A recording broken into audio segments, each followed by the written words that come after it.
શૌર્ય ન્યૂઝમાં આપનું હાર્દિક સ્વાગત છે.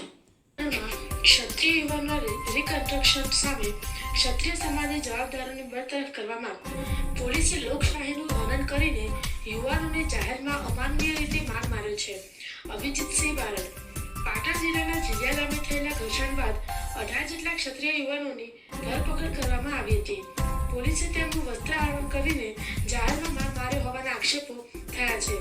આ ઘટનાના વિરોધમાં ક્ષત્રિય સમાજ દ્વારા જિલ્લા પોલીસ અધિક્ષક સહિતના જવાબદાર પોલીસ કર્મીઓને તાત્કાલિક બરતરફ કરવાની માંગ કરવામાં આવી છે.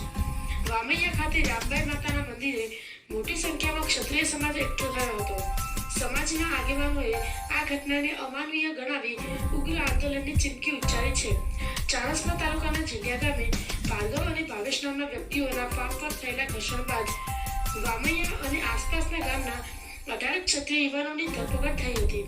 આ મામલે આજરોજ યુવા ક્ષત્રિય સેના પ્રદેશ અધ્યક્ષ અભિજીતસિંહ બારડે આક્ષેપ કર્યો કે પોલીસે લોકશાહીનું હનન કરીને યુવાનોને જાહેરમાં અમાનવીય રીતે માર માર્યો છે. પોલીસે ગુનાહિત ઇતિહાસ ધરાવતી વ્યક્તિઓને રીઝવવા માટે કાયદો હાથમાં લીધો હતો. પોલીસ તંત્ર દ્વારા રિકન્સ્ટ્રક્શનના નામે યુવાનોનું વસ્ત્રાહરણ કરી ફાર્મ પર લઈ જઈ ઉઠબેસ કરાવી વરઘોડો કાઢવામાં આવ્યો હોવાના વિડીયો સોશિયલ મીડિયામાં વાયરલ થયા છે. આ ઘટનાને પગલે સમગ્ર રાજ્યના ક્ષત્રિય સમાજમાં રોષ જોવા મળી રહ્યો છે. ક્ષત્રિય સમાજની મુખ્ય માંગ છે કે આ ઘટનામાં સંડોવાયેલા એલઆરડી કોન્સ્ટેબલ, એએસઆઈ, પીએસઆઈથી લઈને જિલ્લા પોલીસ અધિક્ષક એસપી સુધીના તમામ જવાબદાર અધિકારીઓને તાત્કાલિક અસરને સસ્પેન્ડ અથવા બરતરફ કરવા માંગ કરી હતી.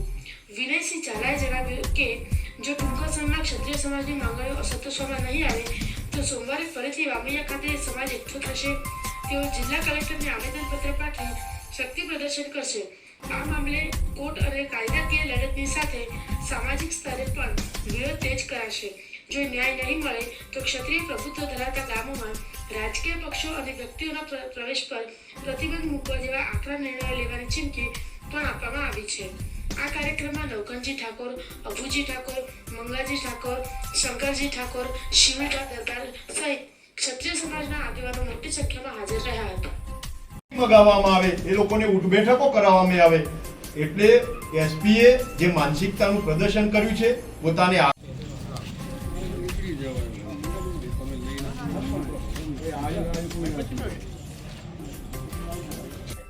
આજે વામૈયા રામબાઈ માતાના મંદિરે ક્ષત્રિય સમાજ એકઠો થઈ અને માગણી કરી છે કે તાજેતરમાં વામૈયા ગામના અને આજુબાજુના ક્ષત્રિય સમાજના 18 જેટલા દીકરાઓ જેમનો પાટણ જિલ્લાના જીલિયા ગામે ભાર્ગવ અને ભાવેશ કરી અને જે વ્યક્તિઓ છે જેનો ગુનાહિત ઇતિહાસ છે તેના સાથે જે ઘર્ષણો થયા અને એ ઘટના અંતર્ગત ક્ષત્રિય સમાજના 18 યુવાનોની ધરપકડ થઈ અને 18 યુવાનોને પોલીસે ક્રૂરતાપૂર્વક બર્બરતાપૂર્વક કાયદેસર લોકશાહીનું હનન થતું હોય લોકશાહીનું હનન કરી વસ્ત્રાહરણ કરી અને કાયદો અને વ્યવસ્થા હાથમાં લઈ અને પોલીસે સડે ચોક જાહેરમાં જે ઢોરમાર માર્યો છે, જે અમાનવીય વ્યવહાર કર્યો છે, એના સામે ક્ષત્રિય સમાજનો ઉગ્ર રોષ છે.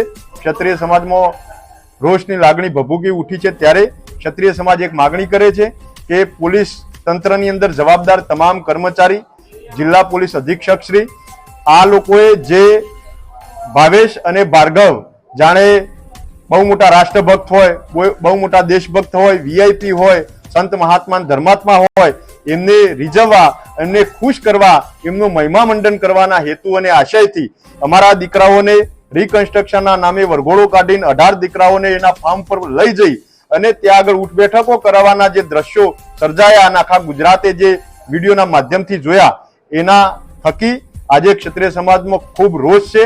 એટલે તમામ પોલીસ કર્મચારી, એ ચાહે એલઆરડી કોન્સ્ટેબલ હોય, એએસઆઈ હોય, પીએસઆઈ હોય કે એસપી શ્રી, આ તમામ તત્કાલીપણે બરતરફ થાય, સસ્પેન્ડ થાય એવી ક્ષત્રિય સમાજની માંગ છે. આ માંગણી નહીં સ્વીકારાય તો સોમવારે અમે ફરીથી વામૈયા મુકામે ક્ષત્રિય સમાજ એકઠો થશે. ત્યાંથી જિલ્લાના કલેક્ટરશ્રીને આવેદનપત્ર પાઠવીશું અને શક્તિ પ્રદર્શન કરી અને અલ્ટિમેટમ આપીશું કે ટૂંકા ગાળાની અંદર અમારી માંગણી જો સંતોષવામાં નહીં આવે તો કાયદાકીય રીતે લડીશું, કોર્ટના માધ્યમથી લડીશું, સામાજિક રીતે શક્તિ પ્રદર્શન તો કરીશું, પણ રાજકીય રીતે ગામે ગામ ક્ષત્રિય સમાજના ગામોમાં રાજકીય પાર્ટીની પ્રવેશબંધીનું ફરમાન સાથે કોઈ રાજકીય વ્યક્તિને ઘૂસવા નહીં દેવા એવા આકરા નિર્ણયો લઈને પણ એક દાખલો બેસાડીશું. ક્ષત્રિય સમાજના આ સ્વાભિમાન પર પ્રહાર થયો છે એને સાખી નહીં લઈએ એ મિજાજ સાથે આજે ક્ષત્રિય સમાજ એકઠો થયો છે. આપનું નામ ને હોદ્દો? અભિજીતસિંહ બારડ, ક્ષત્રિય સમાજ.